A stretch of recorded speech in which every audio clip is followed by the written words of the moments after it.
Yo, what is going on, everybody? It's Brian here. I hope you're all doing well today. Sorry again about the voice, I'm still a little bit nasally. In today's video, we are going to be talking about the movie Freddy vs. Jason, particularly why it took so long to be made, and also some of the ideas that came along the roads and stuff, came down the road and stuff about it. Before we get into this video, I hope you'll consider subscribing to the channel and dinging that bell so you get notified every time I upload a video.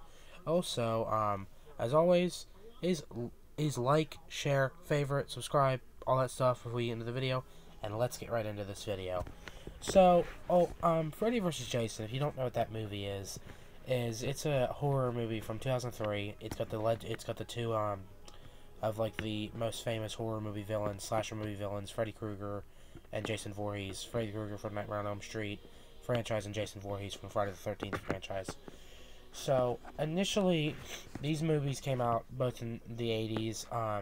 The first Friday the 13th movie came out in 1980, even though Jason, the actual killer, I mean, he showed up at the end of the movie, but he actually wasn't even in the first one. He was in the sequel that came out in 82. Or 81, I think it was 82. These two were like, horror movie villains. They were the two biggest franchises in the 80s. Nightmare on Elm Street was number one, though, I think, with sales. Like video sales and ticket sales and all that. So, how fans speculate. So, when the ideas of Freddy vs. Jason first came along was fans speculating, right? Like, fans, like, saying it'd be so cool, to see that. Like me, I've said there'd be a lot of movies I think it'd be cool to see, like Chucky vs. Leprechaun, or Joker vs. Green Goblin, or Anaconda versus Megalodon. Like, I mean, I know that last one's some of these sounds pretty stupid, or I think I'm not an anime fan. Everyone knows this, but I think the Goku character, I think it'd be cool to see him fight Mega Godzilla. I posted a poll like that a few weeks ago. So it's like fan speculation, like how cool it would be, or like Batman vs. Iron Man. But back to the point. So it's fan speculation. So fans saying, "Oh, that'd be so cool." Going to Comic Cons and going to these cons and hanging out with their friends and stuff, and saying, "Oh, that'd be cool to see Freddy Krueger and Jason Voorhees." Actually, Robert Englund one time was at a convention in the 80s, and someone came up to him and they showed him a tattoo, and it was Jason and Freddy Krueger are wrestling. And this is way before the movie idea was ever even talked about. This is right after the first Nightmare on Elm Street movie. So yeah, so it was talked about for a while. But back to the point. So the first person that was actually like working on a movie that actually wanted this idea to happen was Rob Hedden. Now Rob Hedden is an American director. He's not hugely known. His most famous movie is You May Not Kiss the Bride and Friday the 13th Jason Takes Manhattan. Those are his top two selling movies. The only movie I've seen of his, I mean, I haven't looked at these. I'm pretty sure it's only Jason Takes Manhattan. Yeah, I don't know what none of these are, but Jason Takes Manhattan. And I've heard of You May Not Kiss the Bride, but I've never seen it. But back to the point. So he initially, in the late 80s, he was taking over as writer and director of Jason Takes Manhattan. And he wanted to do something different from, just having a guy in a hockey mask chasing people around the woods. I mean, I think this movie was the 8th Friday the 13th movie, so yeah, so he wanted to do something different, which I like that, I respect that a lot. So initially what he wanted to do was he wanted to have Freddy Krueger and Jason Voorhees meet. Well, it didn't happen. The studios couldn't agree. New Line Cinema wanted to have total control over it. They figured they didn't have to negotiate with Paramount Pictures, simply because the Nightmare on Elm Street movies were making so much more money at the box office and at the video stores that they felt they didn't need to negotiate. So it didn't happen. So that was in 1987. So then the movie ended up getting made, Jason Takes Manhattan, even though it's basically like Jason Takes a Cruise Ship. Still a good movie though, but the name is kind of tricky. I'll make a totally different video about that. In fact, you know what? Next video we'll talk about Jason Takes Manhattan. But so the movie got made. Jason Takes Manhattan was a flop. It made its money, but it was a flop. So it ended up resulting in Paramount Pictures selling the rights to New Line Cinema.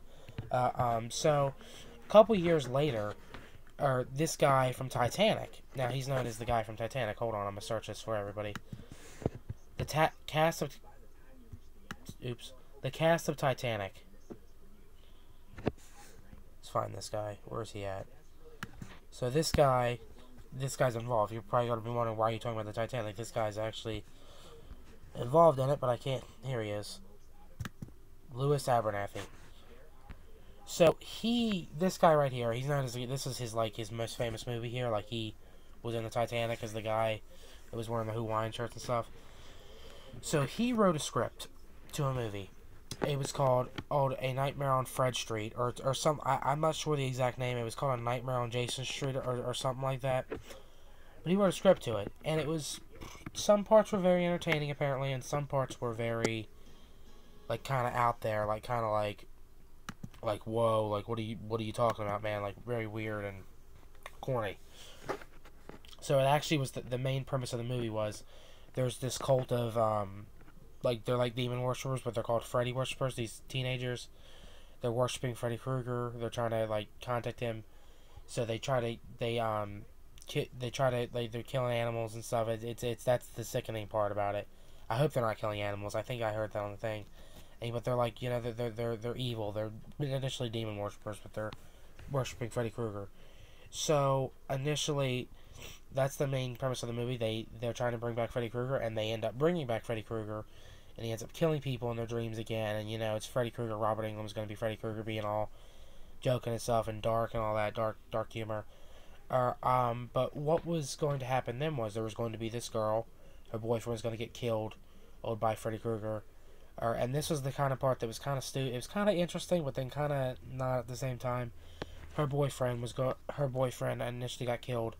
Oh, and they all talking about who can stop Freddy Krueger, who can stop Freddy Krueger, who can stop Freddy Krueger, and they say Jason Voorhees can.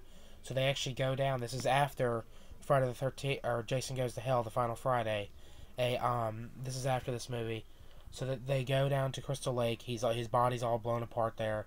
They end up stitching his entire body back together with fish wire, and tape. It would honestly look, with tape and fish wire and stuff, I think it would look really cool. Oh, but they put the boyfriend's heart in it, and it's Jason Voorhees initially, but it's not at the same time. It's the boyfriend. He's, like, nice, and they're painting Jason to be the good guy, kind of like he was in the movie. Excuse me, not like he was a good guy in the actual Freddy vs. Jason movie, but everyone knows there how in the end they kind of painted him to be like the old stop Freddy Krueger, like the lesser of two evils. But yeah, so that's what was going to happen. Nothing else significant. You know, apparently it was going to be a talking booger and a car that was going to chase them, a Freddy car. But the most significant part of this was Jason Voorhees and Freddy Krueger were going to be having a boxing match in hell. Yeah, this movie probably sounded a little way too corny. So it never ended up getting accepted. The script never got picked up by New Line Cinema.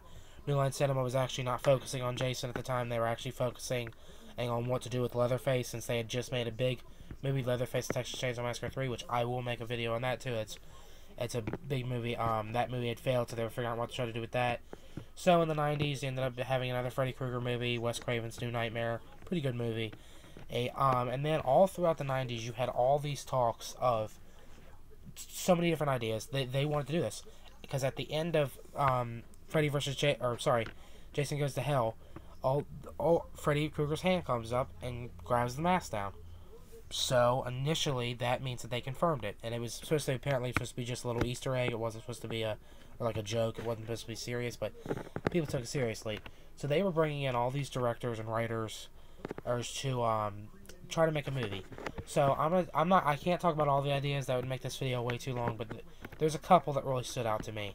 So there was another idea of someone's boyfriend being turned into Jason, and then Freddy Krueger also being someone's father. It was weird. And then there was another idea where it was actually going to be where both Freddy Krueger and Jason Voorhees, kind of like a New Nightmare approach, were both movie characters, and somehow they end up in the real world. Kind of like a lax action hero type thing. Have you ever seen that movie? But yeah, they kind of end up in the real world somehow. There was one that even said they were going to be a video game, and they ended up in the real world. So, yeah, some weird scripts. There was another one where Freddy Krueger was like a demon, and well, he is a demon, I guess, initially in the movies. And Jason Voorhees was a killer, but he was in prison, and like they had made movies off him. It was going to be something like that, kind of. And there was another one where apparently they were going around killing for the devil, like whoever could kill the most. Like, these are some weird ass scripts. And then the last one that actually kind of stuck out was there was one where there was this guy named Thanos. No, not the purple Thanos with the Infinity Stones, but like a demon named Thanos from like 10,000 BC or whatever, and he was coming back. He was like a pharaoh, I think, and he was coming back, and he had Freddy and Jason were his minions. They ended up fighting him at the end. Some weird scripts, in all honesty, I'm kind of glad they didn't go with it. The only one that would have been interesting would have been this guy's script, Louis Abernathy. But the movie ended up getting made in 2003. Well, ended up getting made in 2002 and released in 2003. It's a 9 out of 10 movie. It's not 10 out of 10. There are some parts. I mean, if you are a die-hard Nightmare on Elm Street and die-hard Friday the 13th fan, there's some parts that don't add up, such as Jason going into the water, which I can make a video on the good and the bad of this movie in another video. But yeah, this movie initially took 9 years to make, and it was talked about for 20. So I mean, yeah, this is pretty cool. The movie never got made. There's actually supposed to be a sequel to it. I'll make another video on that with Ash Williams and apparently Pinhead. And so yeah, this movie turned out all right. I wish Kane Hodder would have been Jason. It's not great. Oh, Kelly Rowland plays in this. I didn't realize she played in that. It's not great, but it's okay. So let me know what you think about Freddy vs. Jason in the comment section, and if you were New Line Cinema, would you have picked up any of these ideas that were left, if such as any of the scripts or ideas that I talked about? Alright everyone, that's going to be it for this video. I want to thank you all for watching. We're at 96 subscribers. Please keep it up. We're nearly 100. And so thank you all so much. I love you all. You all rock. You're all amazing. And so, as always, is the huge. Please like this video. Please favorite this video. Please leave a comment on this video. Please share this video. And, most importantly, please subscribe to the channel. I'd really appreciate it. Like I said, 96 subs. We're almost to 100. We're going to be there soon. All because of you all. You all, whether you're men, women, wherever you are in the world, whatever, you all rock. And I love you all very much. God bless you all. Stay safe and have a nice day, everybody.